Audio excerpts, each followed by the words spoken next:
quem foi que descobriu o Oceano Pacífico? Bom, certamente não foi esse barbudo aqui, muito menos esse corno manso aqui do lado, e olha que esse é o cara que tá no título do vídeo, hein? Mas não, a resposta curta e grossa dessa pergunta é que a gente não sabe exatamente a nível individual, mas a gente sabe muito bem que há mais de 30 mil anos atrás, quando os seres humanos saíam da África para explorar e povoar os outros continentes, inevitavelmente essa galera chegou à costa pacífica, respondendo então a pergunta de quem é que descobriu o Pacífico? Mas tá, se essas pessoas foram as primeiras a encontrar o Pacífico na história da humanidade, quem é esse cara aí que eu citei no início do vídeo e que tá no título e tal? Bom, a história de Vasco Núñez de Balboa, o primeiro europeu a se deparar e de sua perspectiva descobrir o Pacífico, é de uma riqueza de detalhes e nuances que nos permitem mergulhar nas origens do colonialismo europeu na América, além de ser uma verdadeira odisseia humana, contendo o senso de aventura, ganância dos homens e, acima de tudo, contendo também uma série de reviravoltas e peças atuantes, quase como se fosse uma novela mexicana, velho. Com a diferença de que ela se passa no Panamá e na Colômbia, né? Então vamos nos adentrar nessa incrível jornada do descobridor do Oceano Pacífico com o seu like e inscrição no canal, que isso ajuda demais. Então vamos nessa.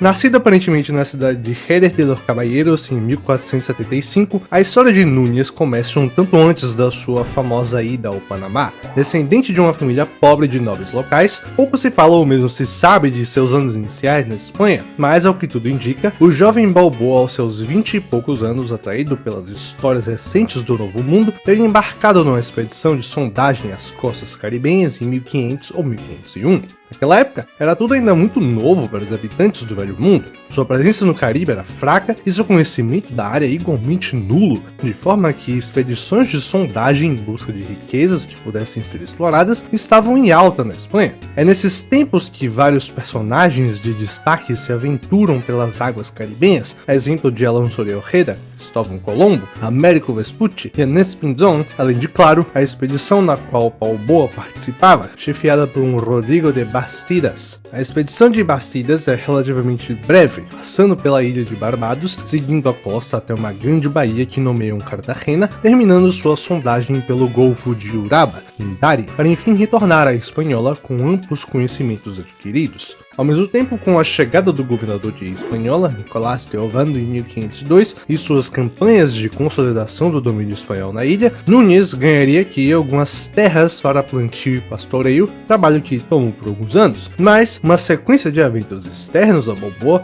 futuramente mudaria sua vida por completo e começaria sua jornada. Isso porque longe dali, em 1504, com a morte da rainha Isabel de Castela, Fernando de Aragão, seu marido, rapidamente faz de tudo para obter o controle do reino de sua falecida esposa. Isso, claro, incluindo as colônias. Fernando partiu para a ofensiva, convocando uma junta na cidade de Touro em 1505 para discutir e assegurar sua posição quanto aos assuntos das Índias. Nessa reunião, ele convoca personagens como Inés Pinzón e Américo Vespucci, terminando com a resolução de explorar em direção às especiarias, isto é, encontrar um caminho pela América que os levasse diretamente à Ásia, que para eles seria um oceano hipotético que conectaria os dois continentes. Mas por umas e outras, o plano não foi para frente. E em 1508, uma nova junta, dessa vez em Burgos, decidiria por mudar a frente de ataque para uma exploração e colonização mais ampla da costa caribenha continental, em busca de ouro e outras riquezas, deixando a busca da rota asiática como plano de fundo. Mas encontrar o mítico Mar del Sur ainda era uma tarefa de extrema importância para a coroa.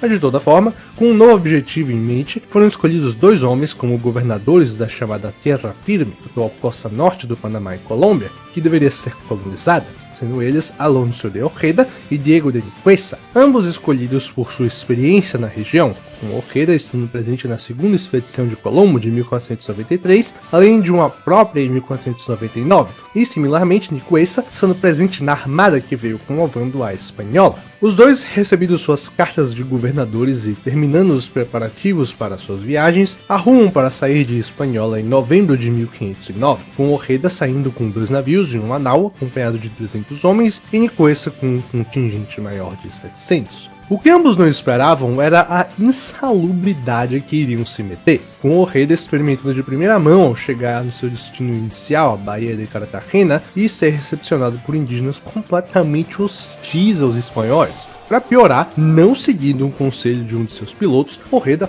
parte para a vingança contra os nativos da região, ocasionando numa custosa campanha que acabaria com algo como 70 mortos e um desperdício imenso de recursos, que mesmo com a ajuda posterior de Nicuessa, força o contingente a se dirigir até o Golfo de Uraba, onde estabelecem uma pequena fortaleza de madeira para esperar recursos adicionais que supostamente viriam de Hispaniola com o subalterno de Ojeda, o bacharel Martín Fernández de Enciso. Sob condições críticas, no entanto, e sofrendo com calor, mosquitos e ataques de nativos, a situação dos expedicionários só ficava cada vez pior, com o próprio Ojeda sendo gravemente ferido num ataque com uma flecha venenosa atravessando sua coxa, o forçando a repensar os próximos passos da expedição. Nessas condições, e sem meios para retornar, já que a maioria dos barcos tinha sido enviada à Espanhola para entregar ouro e escravizados, a chegada de um barco aleatório de europeus, embora suspeito, alivia um pouco as tensões dos expedicionários que compram os suprimentos da embarcação em troca de ouro.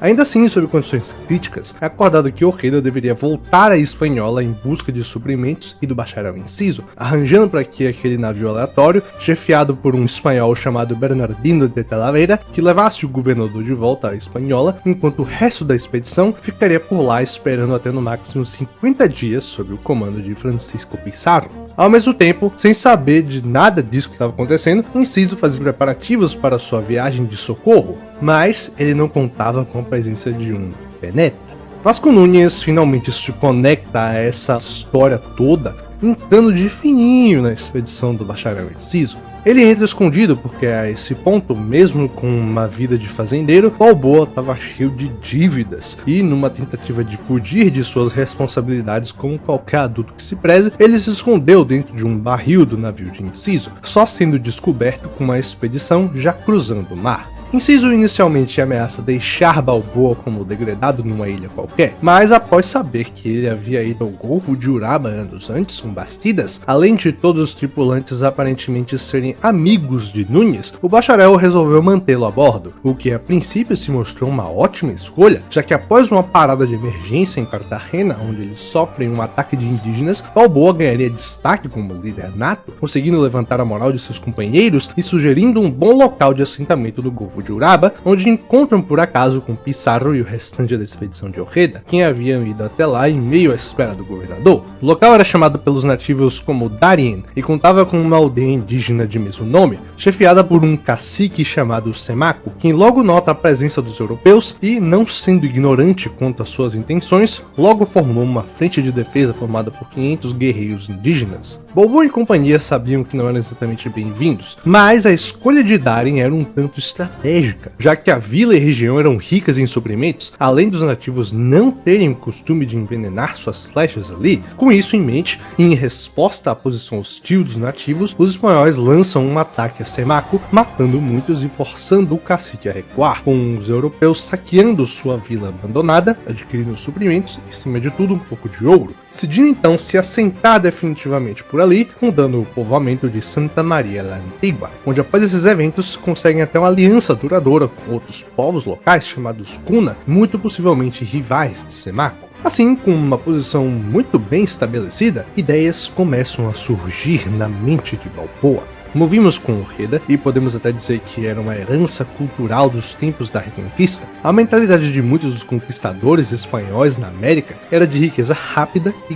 glória pessoal. E é o que possivelmente passou mais ou menos pela cabeça de Núñez de Balboa naquele momento. Afinal, cercado de muitos amigos e tendo a confiança de muitos outros, na cabeça de Núñez era perfeitamente cabível uma conspiração contra Enciso para tomar a colônia, coisa que ele fez com o apoio de seus companheiros, confiscando os bens do bacharel e chegando a prendê-lo por um tempo. Não só isso, Balboa é eleito de forma extraoficial como alcalde ou prefeito de Santa Maria, junto de um outro companheiro, pautando seu golpe contra Enciso na afirmação de que Santa Maria estaria na jurisdição territorial de Nicuessa e não na de Ojeda, e mais tarde defenderia também seu caso, alegando má administração por parte de Enciso e dos outros dois citados. Acontece que nem todos concordaram de imediato, e dentre eles estava o próprio Nicuessa, quem tomava conhecimento dos eventos ocorridos envolvidos e dirige-se até Santa Maria puto, prometendo castigar todos os envolvidos. Ao saber disso e conseguindo apaziguar os ânimos entre os companheiros dissidentes, Núñez faz um plano para que eles prendessem Nicuessa, para que todos ali não fossem castigados, facilmente encurralando outro governador, já que o próprio Nicuessa vinha de uma série de desventuras que havia reduzido seu contingente original de 700 para talvez pouco menos de 50 homens, bicho. De forma que ele é preso e colocado no navio que é zarpado para fora do Golfo de Uraba.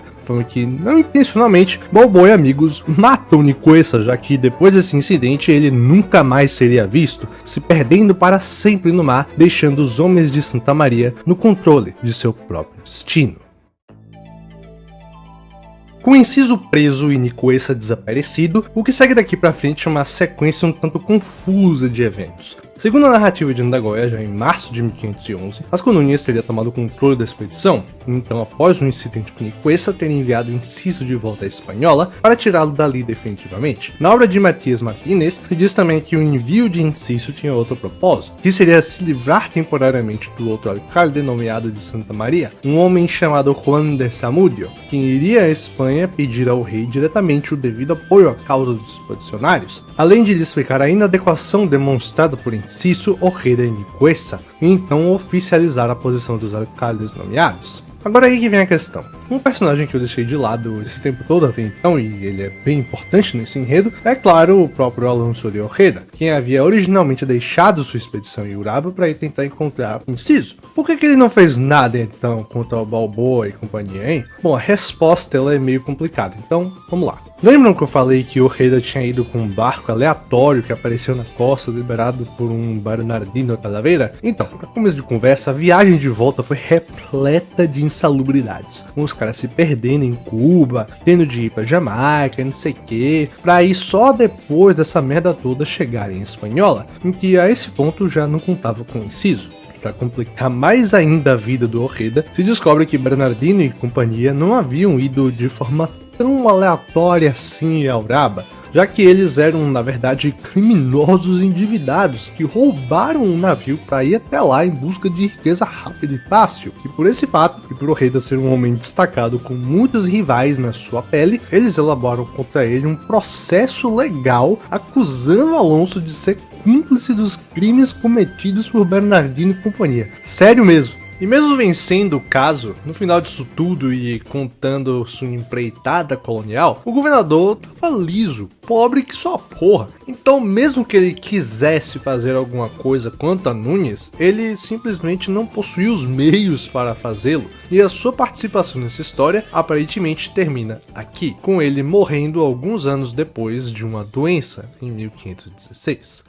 Mas voltando a Balboa, agora sozinho no comando, ele tinha grandes planos de exploração e conquista, arranjando para que a região seja plenamente explorada, mandando Francisco Pizarro adentrar mais ao norte. Depois dessa investida inicial, Balboa recebe notícias interessantes de que um dos antigos contingentes de Nicuessa esteve perdido na costa mais ao norte, mas nessa acabaram estabelecendo boas relações com um cacique local chamado Careta. Balboa se aproveita da situação, incorporando aqueles homens sob sua asa e arranjando para que eles pudessem estabelecer uma aliança formal com o cacique, que após um suborno de leve, com a captura de Careta e toda a sua família, eles conseguem firmar sim uma sólida aliança e praticamente vassalagem com os indígenas, e Balboa até aceitando uma das filhas do cacique como amante, além de decidir ajudá-lo em uma guerra que Careta tinha contra outro líder local, Pouca, ou também chamado Ponca. Nessa empreitada, eles avançam sobre a vila principal de Ponca, que ficava nas montanhas, realizando um grande saque onde Balboa encontra muito ouro e demais riquezas, mas decidindo se deter por ali para melhor consolidar seus ganhos no litoral, onde ele soube por Careta que havia um outro grande cacicado mais ao norte na costa, chefiado por um poderoso senhor chamado Comogre. Balboa e companhia vão direto para as terras desse senhor, que recebe os espanhóis de bom grado, os recepcionando com pompa em sua vila, vila que ficava à base de uma serra que o cronista Antônio Herrera descreve como uma zona muito graciosa.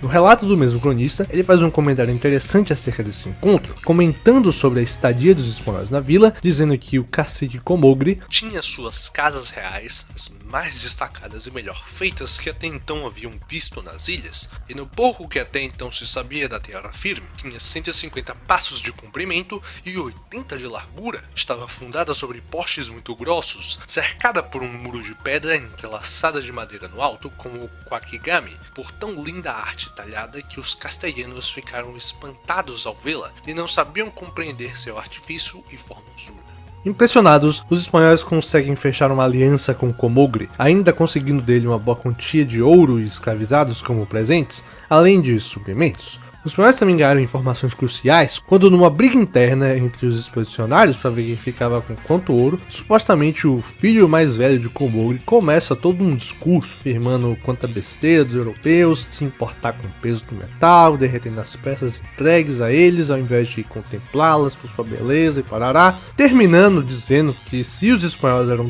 tão fanáticos pelo metal, que eles deveriam deixar as terras de seu pai e ir atazanar os caciques das terras ao sul, que teriam tanto ouro que comiam e bebiam em utensílios dourados. Isso atiça completamente os espanhóis, em especial Balboa, que interroga o filho de Comogri para mais informações sobre o dito país ao sul. Quem o responde e ainda adiciona que do outro lado das montanhas havia um outro grande oceano, o qual os moradores navegam com embarcações menores que dos espanhóis e que suas terras eram habitadas por reis belicosos e poderosos, de terras ricas em ouro e pérolas. Martínez e Sauer alimentam que possivelmente o filho de Comogri se referia aqui ao distante e poderoso Tahuantinsuyo dos Incas, de fato rico nos metais procurados, e também que de fato mantinha certas relações com povos costeiros da Colômbia, e não seria de se espantar que mantivessem com os do Panamá também. Adquiridas informações então e estabelecidas alianças importantes, além do fato de ouvirem de um tal Mar do Sur, Balboa retorna a Santa Maria para se preparar a sua próxima investida.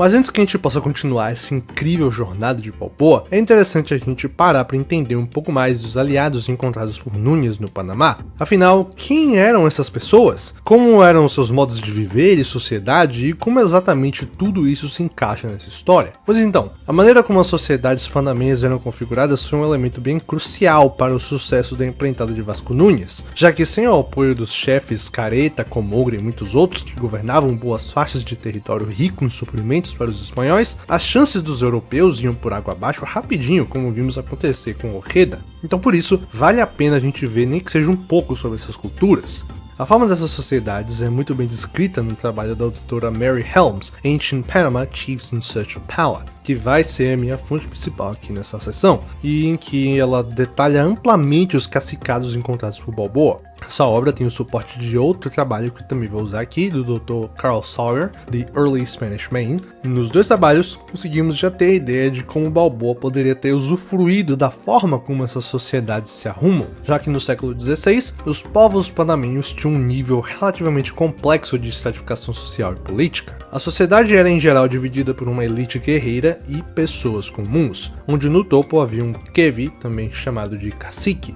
que era o líder de um determinado grupo e figura de maior autoridade. Abaixo dele ficavam os sacos, que eram lideranças importantes na comunidade, geralmente servindo como administradores locais e fiscais de atividades requeridas ao povo por parte do líder. Os sacos eram vassalos do cacique, seja por laços familiares existentes ou por uma vassalagem imposta pela guerra. Mas além deles, a elite termina sua composição com os chamados sabras, pessoas originalmente de fora da elite que alcançaram seu status social por bravura excepcional em batalha, que lhes dava títulos e muitas regalias do governante, como mulheres, escravizados e privilégios como servirem de administradores locais de populações e territórios, assim como os sacos. Nessa estrutura, os caciques eram figuras centrais, servindo como judiciário para a comunidade no geral, mediando brigas e disputas, e de maneira até similar com a reciprocidade andina, eles governavam seus domínios sem tributos monetários à população, mas sim gerenciando sua força de trabalho, cobrando serviços braçais como construção de casas, plantio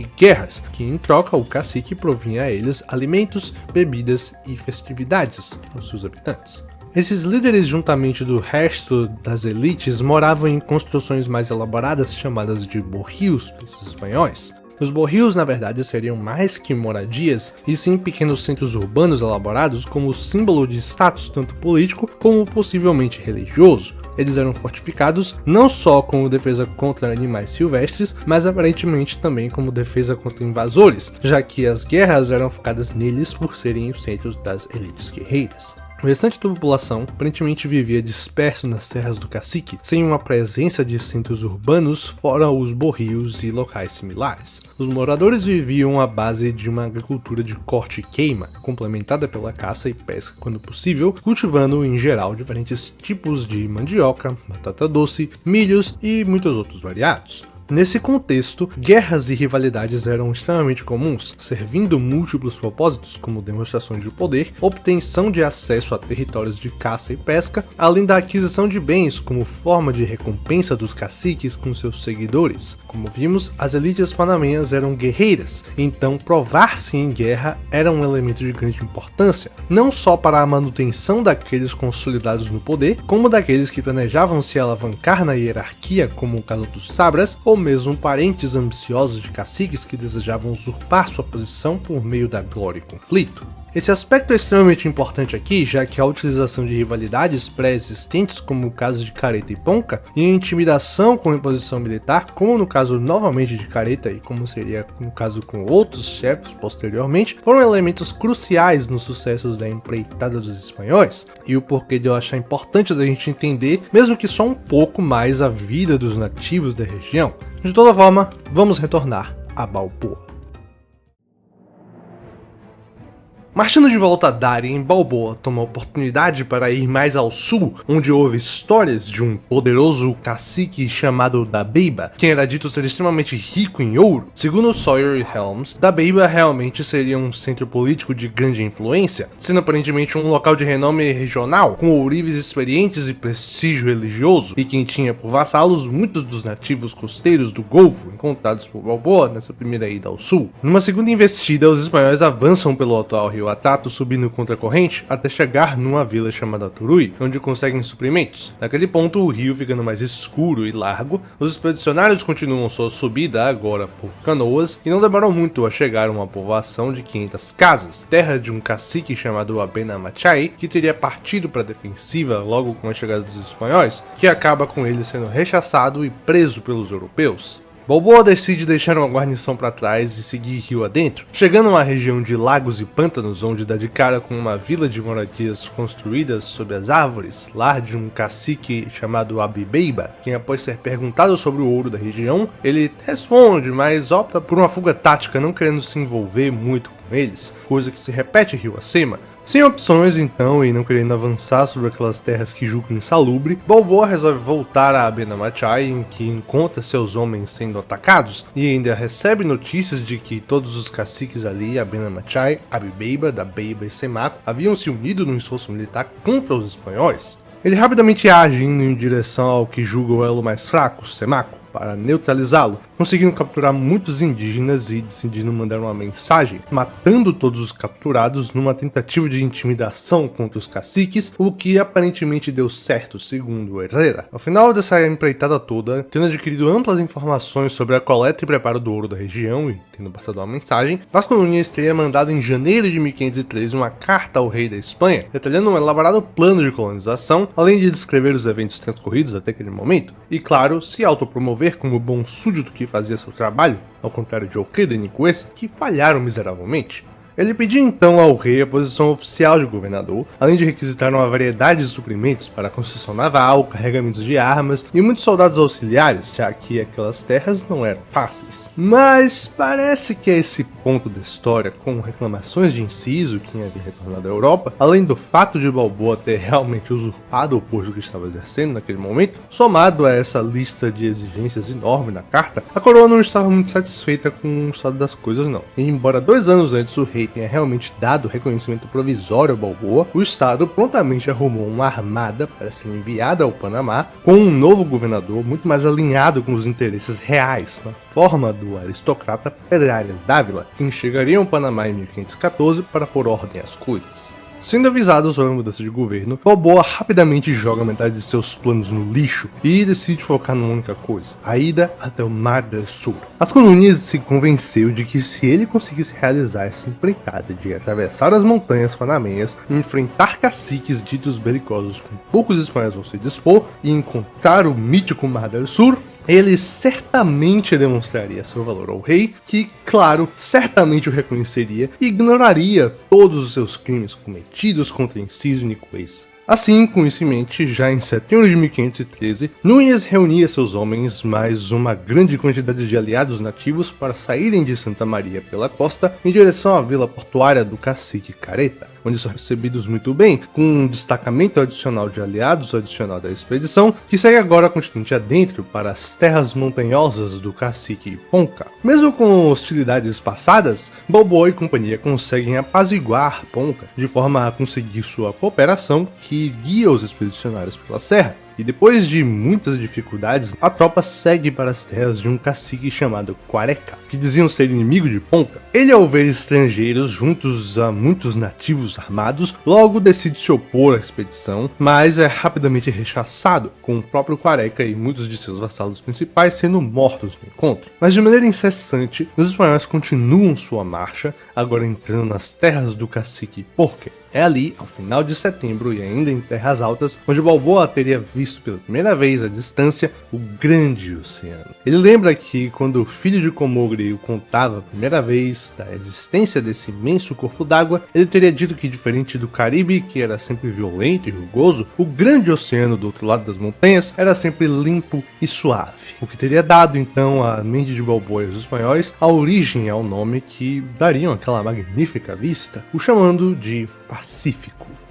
Mas, continuando sua exploração, Balboa desceu a serra até os rios do cacique Chape na costa do Pacífico, conseguindo por meio da intimidação militar arranjar uma aliança com ele, e assim seguindo seu caminho calmamente até o mar, que ali formava um grande golfo que nomeiam de San Miguel, onde Balboa teria entrado na água e declarado que as terras daquele mar estavam agora nas mãos dos reis de Castela. Chape era um grande senhor que dominava amplas terras pelo golfo e conhecia muito da região, coisa que Balboa logo coloca para trabalhar, arranjando canoas e guias nativos para que os espanhóis pudessem explorar mais e indo juntamente deles em sua expedição, o que os leva às terras do cacique Tumaco, que, embora similarmente receoso à presença dos europeus, ele é logo convencido por Chape a aceitar uma aliança. Dessa, após permanecer ali por alguns dias, recebendo pérolas como presentes e aprendendo os métodos ali utilizados na pesca de ostras, Tumaco conta a Balboa de uma grande ilha lá de um poderoso cacique que pescava ostras imensas de pérolas grossas. Ele também conta que aquela costa se estendia muito mais ao sul e que por lá haviam notícias de países riquíssimos em ouro e de reis extremamente poderosos, mais uma vez fazendo alusão provavelmente ao Tahuantinsuyo dos Incas. Núñez e companhia, adquirindo suas informações e muito satisfeitos, decidem então seguir pela costa semeando mais um cacique para finalmente adentrar novamente ao interior em busca de supostas minas de ouro que teria ouvido falar da região. Ele chega nas terras de um cacique Poncra, quem por ser odiado e inimigo de muitos outros aliados de Balboa, logo seria morto e sua vila principal saqueada, com os espanhóis continuando sua marcha de volta à costa caribenha, agora nas terras de um cacique chamado Pocorosa, quem conseguem uma aliança e logo a usam para saquear um cacicado vizinho. Finalmente, dessa paletada toda, Núñez, aparentemente caindo brevemente doente, decide retornar então às vilas conhecidas de Comogri e finalmente a expedição decide retornar vitoriosa a Santa Maria para planejar quais seriam seus próximos passos. Mas mal sabiam eles a pedrada que vinha da Europa.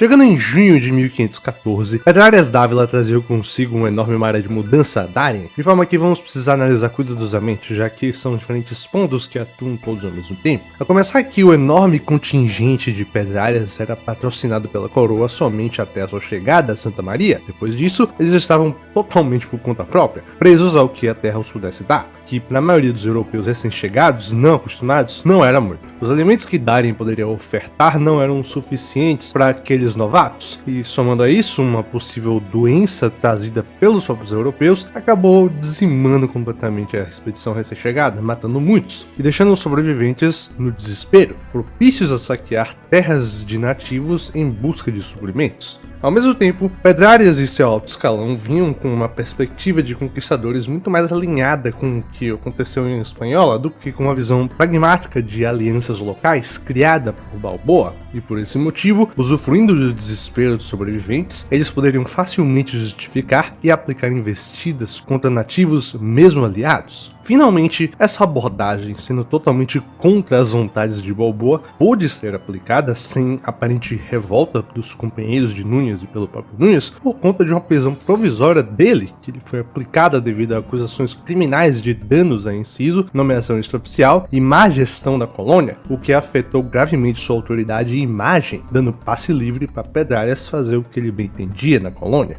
E isso ele o fez, mandando que uma expedição seguisse rumo à costa norte caribenha para subjugar os caciques, roubar seus recursos e riquezas e finalmente escravizar muitos dos nativos, numa campanha de terror que alarmou por completo os indígenas e destruiu toda a confiança criada por Balboa nos últimos anos. Depois disso, uma série de expedições menores foram lançadas por todo canto e com variados níveis de sucesso. Muitas foram ao istmo do Panamá, subjugando mais os nativos e preparando o terreno para assentamentos espanhóis, como aconteceu no antigo porto de Careta, que se tornaria a cidade de Acla. Já outras não tiveram tanta sorte, como algumas enviadas à Colômbia para o rio Atrato em busca de Dabeiba, e algumas outras também ao Golfo de Uraba, que não deram muito certo. Uma expedição de destaque dentre essas é a de Gaspar de Morales, que eu comentei brevemente no vídeo sobre Pizarro. Morales era primo de Pedrarias e foi enviado com o propósito de subjugar aquele poderoso cacique lá das ilhas, as Islas Perlas, coisa que ele consegue a preço de vários nativos mortos.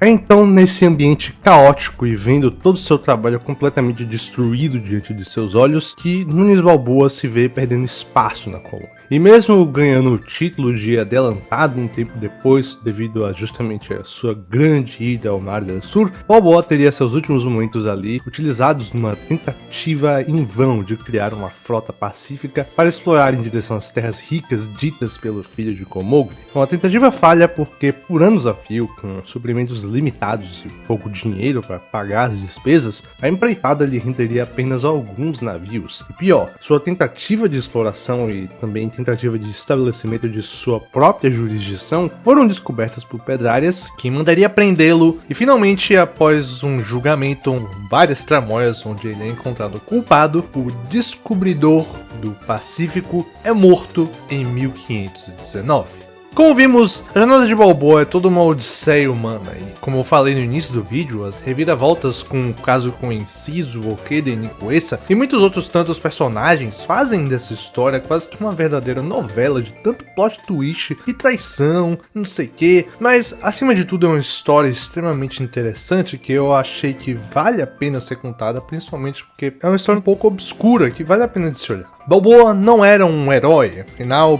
ele ainda como espanhol daquela época pautou suas expedições em glória pessoal e principalmente na busca de ouro e riquezas, como vimos em suas incursões a Dabeiba e no Istmo. E ele não media réguas quando achava necessário usar força contra nativos. Falando neles, essa história nos mostra uma lacuna interessante de povos que eu aposto que vocês nunca devem ter pensado sobre, mas que são tão interessantes quanto outros famosos daqui da América como Incas e Aztecas. Mas no final, essa é uma história que eu acho que similar ao que eu já contei no vídeo do Pedro Sarmiento, é uma história que fala sobre seres humanos, com seus defeitos, virtudes, crenças, e acaba sendo uma janela para o nosso passado em comum, para ver como é que estava, o que estava acontecendo, o que se passava na cabeça daquelas pessoas. Mas eu acho que eu vou ficando por aqui. Eu espero que vocês tenham gostado, compartilhem, deem um like no vídeo, que isso ajuda demais. E deixem um comentário também sobre o que vocês acharam, algum ponto interessante, porque isso também ajuda. Mas, no mais, é isso. Tchau, tchau.